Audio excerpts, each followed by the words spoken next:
വെടിപൊട്ടിച്ച് സുധാകരൻ വീണ്ടും രംഗത്തെത്തിയിരിക്കുകയാണ്. അതായത് തന്നെ മാറ്റിയതിൽ തനിക്ക് നിരാശയുണ്ട്. നേതൃമാറ്റത്തിലാണ് സുധാകരൻ്റെ ഈ പൊട്ടിത്തെറി എന്നുള്ളതാണ്. KPCC നേതൃമാറ്റത്തിലുള്ള അതൃപ്തി തുറന്നു പറഞ്ഞിരിക്കുകയാണ് സുധാകരൻ. താൻ അധ്യക്ഷ സ്ഥാനത്ത് നിന്ന് മാറാൻ ആഗ്രഹിച്ചിരുന്നില്ല എന്നാണ് സുധാകരൻ പറയുന്നത്. ഹൈക്കമാൻഡ് നേതൃത്വത്തിലുള്ള നേതാക്കൾക്കെതിരെയാണ് സുധാകരൻ ആഞ്ഞടിച്ച് രംഗത്ത് വന്നിരിക്കുന്നത്. തന്നെ മാറ്റിയ നേതൃത്വം പ്രതിപക്ഷ നേതാവിനെ മാറ്റാത്തത് എന്തുകൊണ്ടാണ് എന്നാണ് സുധാകരൻ്റെ ചോദ്യം. അധ്യക്ഷ സ്ഥാനത്ത് നിന്ന് മാറണമെന്ന് താൻ ആഗ്രഹിച്ചിട്ടില്ല എന്നും ആരോടും ആവശ്യപ്പെട്ടിട്ടില്ല എന്നും സുധാകരൻ പറയുന്നു.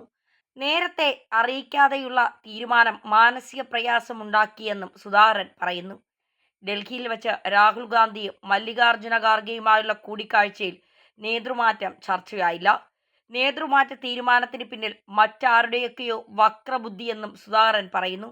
ദീപാദാസ് മുൻഷിക്കെതിരെ സുധാകരൻ ആഞ്ഞടിക്കുന്നുണ്ട്. തന്നെ മാറ്റണമെന്ന് നിർബന്ധം പിടിച്ചത് ദീപാദാസ് മുൻഷിയാണ്. തനിക്ക് ആരോഗ്യ പ്രശ്നങ്ങളുണ്ട് എന്ന് അവർ റിപ്പോർട്ട് നൽകി.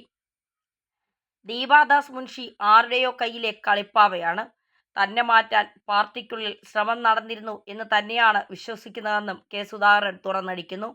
എനിക്ക് കിട്ടുന്ന ചില വിവരങ്ങൾ അങ്ങനെയാണ്. എന്നാൽ അതൊരു വിഷയമാക്കാൻ ആഗ്രഹിക്കുന്നില്ല. സ്വാർത്ഥ താല്പര്യമുള്ള ചില നേതാക്കളാണ് തന്നെ മാറ്റിയതിന് പിന്നിൽ എന്ന് വിശ്വസിക്കുന്നു. വ്യക്തിപരമായ ചില ലക്ഷ്യങ്ങൾ ഉള്ളവരുടെ നീക്കമാണിത്. നിരാശ മറച്ചുവെക്കേണ്ട കാര്യമില്ല. പുതിയ KPCC അധ്യക്ഷൻ സണ്ണി ജോസഫ് തൻ്റെ നോമിനിയാണെന്ന പ്രചാരണങ്ങളും സുധാകരൻ തള്ളിക്കളഞ്ഞു. സണ്ണി ജോസഫ് തൻ്റെ നോമിനി അല്ല എന്നും സുധാകരൻ പറഞ്ഞു. സണ്ണിയെ കോൺഗ്രസിൽ ഉയർത്തിക്കൊണ്ടുവന്നത് താനാണ്. അദ്ദേഹവുമായുള്ളത് സഹോദര തുല്യമായ ബന്ധമാണ്. സണ്ണിയും ഞാനും തമ്മിലുള്ള ബന്ധം പലരും ഇപ്പോഴാണ് എല്ലാവരും മനസ്സിലാക്കുന്നത്. സണ്ണി വന്നതിൽ മറ്റാരെങ്കിലും വന്നതിനേക്കാൾ സന്തോഷമുണ്ട്. സണ്ണി ക്രൈസ്തവ സഭയുടെ പ്രതിനിധിയല്ല. എന്നാൽ തന്നെ അനുനയിപ്പിക്കാനല്ല സണ്ണിയെ പ്രസിഡന്റാക്കിയത്. KPCC പ്രസിഡന്റിനെ മാറ്റുമ്പോൾ പ്രതിപക്ഷ നേതാവിനെ കൂടി മാറ്റുകയാണ് പതിവ്. എന്നാൽ അതുണ്ടായില്ല. തനിക്ക് അങ്ങനെ ഒരു ആവശ്യവുമില്ല. പാർട്ടി ആവശ്യപ്പെട്ട നിയമസഭാ തെരഞ്ഞെടുപ്പിൽ ഇനിയും മത്സരിക്കും. പുതിയ വർക്കിംഗ് പ്രസിഡന്റുമാർ കഴിവുള്ളവരാണ്. അതുപോലൊരു ടീം തനിക്കുണ്ടായിരുന്നെങ്കിൽ കുറെ കൂടി റിസൾട്ട് ഉണ്ടാക്കാൻ കഴിയുമായിരുന്നു. തൻ്റെ നേതൃത്വം കേരളത്തിൽ ആവശ്യമായിരുന്നു. തന്നെപ്പോലെ CPM ഫൈറ്റ് ചെയ്ത മറ്റേത് അധ്യക്ഷനുണ്ട്? ആ അംഗീകാരമെങ്കിലും തനിക്ക് ലഭിക്കുമെന്ന് കരുതി. പക്ഷെ തെറ്റി. പിണറായിയോട് നേരിട്ട് ഫൈറ്റ് ചെയ്യാൻ കേരളത്തിലെ കോൺഗ്രസിൽ വേറെ ഏത് നേതാവുണ്ട്? പ്രത്യേകിച്ച് കാര്യമൊന്നുമില്ലാത്തതിനാലാണ് ഡൽഹിയിൽ പോകാതിരുന്നതെന്നും സുധാകരൻ പറഞ്ഞു. തന്നെ മാറ്റിയതിൽ അണികൾക്കിടയിലും കടുത്ത അമർഷമുണ്ട്. ഡൽഹിയിലെ യോഗത്തിൽ പോകുന്നതിൽ അർത്ഥമില്ല എന്ന് കരുതിയതുകൊണ്ടാണ് പോകാതിരുന്നത്. പറയേണ്ട കാര്യങ്ങൾ നേരത്തെ തന്നെ പ്രധാന നേതാക്കളെ അറിയിച്ചിരുന്നു. വരാൻ പോകുന്ന തിരഞ്ഞെടുപ്പാണ് തൻ്റെ ലക്ഷ്യം. എന്തുകൊണ്ടായിരിക്കും ഇങ്ങനെ ഒരു തീരുമാനത്തിലേക്ക് എത്തിയതെന്ന് തനിക്കറിയില്ല എന്നാണ് സുധാകരൻ പറയുന്നത്. തനിക്കെതിരായ നീക്കത്തിന് പിന്നിലുള്ളവരെയൊന്നും കണ്ടെത്താൻ ശ്രമിച്ചിട്ടില്ല. കാരണം ശത്രുക്കളെ ഉണ്ടാക്കാൻ തനിക്ക് താല്പര്യമില്ല. നേരത്തെ സുധാകരനും മുരളീധരനും അടക്കമുള്ളവർ ഡൽഹി യോഗത്തിൽ പങ്കെടുത്തിരുന്നില്ല. ഡൽഹിയിൽ ഹൈക്കമാൻഡ് വിളിച്ച യോഗത്തിൽ നിന്ന് സുധാകരൻ വിട്ടുനിന്നതിന് പിന്നിൽ സമ്മർദ്ദ തന്ത്രമാണെന്ന് വിലയിരുത്തൽ. സുധാകരനൊപ്പമുള്ള ചിലരുടെ നീക്കങ്ങളാണ് യാത്ര ഒഴിവാക്കിയതിലേക്ക് എത്തിച്ചതെന്നാണ് വിവരം. പുനഃസംഘടനയുമായി ബന്ധപ്പെട്ട തുടർ ചർച്ചകൾക്കും തിരഞ്ഞെടുപ്പ് ഒരുക്കങ്ങൾക്കുമായാണ് പുതിയ ഭാരവാഹികളെയും മുൻ ഭാരവാഹികളെയും ഡൽഹിയിലേക്ക് വിളിപ്പിച്ചത്.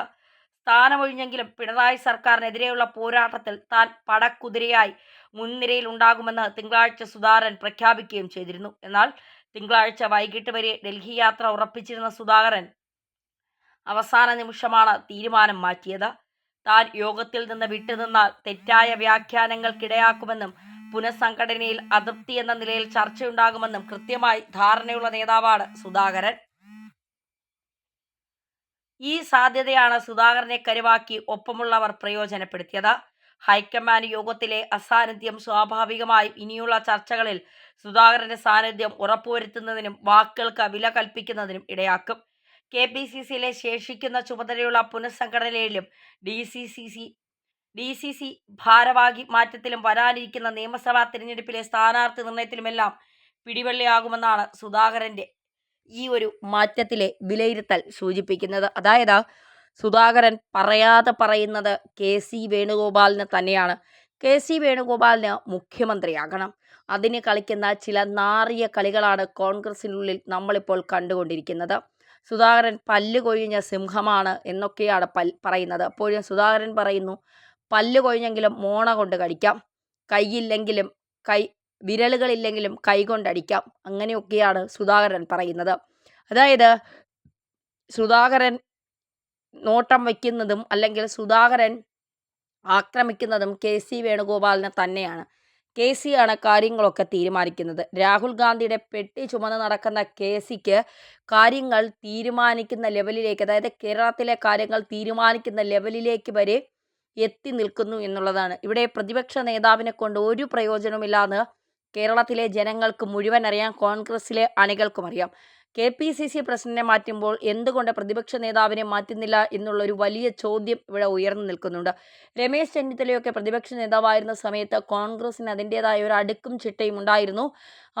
ഭരണകൂടത്തെ കൃത്യമായി വിമർശിക്കാൻ അദ്ദേഹത്തിന് കഴിയുമായിരുന്നു എന്നുള്ളതാണ്. പക്ഷേ ഉമ്മൻചാണ്ടി പ്രതിപക്ഷ നേതാവായിരുന്ന സമയത്തും അങ്ങനെ തന്നെയാണ്. പക്ഷേ VD സതീശൻ അങ്ങനെ ഒരാളല്ല. തുടക്കത്തിൽ കുറേ PR വർക്കുകളൊക്കെ കൊണ്ടുവന്ന് സതീശൻ ഇപ്പോൾ അങ്ങ് മറിച്ച് തള്ളും എന്നാണ് ഇവിടെ ഓരോരുത്തർ പറഞ്ഞത്. സതീശൻ്റെ മോഹം മുഴുവൻ മുഖ്യമന്ത്രി കസേരയിലാണ്.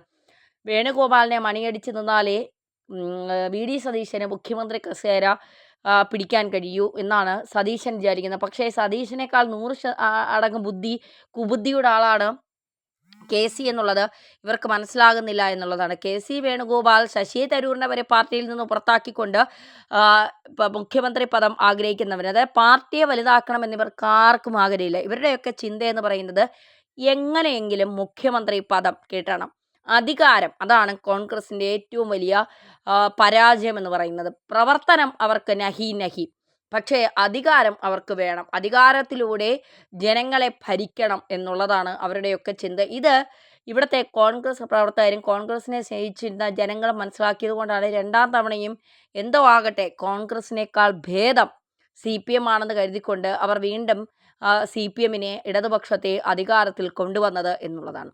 ഇവിടെ കൃത്യമായ ഒരു പ്രതിപക്ഷ നേതാവ് ഉണ്ടോ എന്ന് പലപ്പോഴും നമ്മൾ ചോദിക്കുന്നു. ഈ VD സതീശനെ മാറ്റിക്കൊണ്ട് കൃത്യമായി ഭരണകൂടത്തെ വിമർശിക്കാൻ കഴിവുള്ള ഒരു പ്രതിപക്ഷത്തെ അല്ലെങ്കിൽ ഒരു നേതാവിനെ കൊണ്ടുവരാൻ എന്തുകൊണ്ട് ഹൈക്കമാൻഡിന് കഴിയുന്നില്ല എന്ന് ചോദിച്ചാൽ, സതീശൻ KCയെ മണിയടിച്ച് നിന്നുകൊണ്ട് ആ പദവിയിൽ നിന്ന് തൽക്കാലം ഊരാൻ തയ്യാറല്ല, അല്ലെങ്കിൽ തൽക്കാലം വിട്ടുപോകാൻ തയ്യാറല്ല.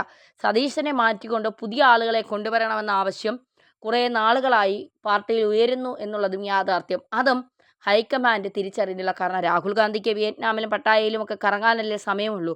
ഇവിടുത്തെ കാര്യങ്ങൾ KC നിയന്ത്രിക്കുന്നത് കൊണ്ട് അക്കാര്യത്തിൽ ഇടപെടേണ്ട എന്ന് രാഹുലും കരുതി കാണും.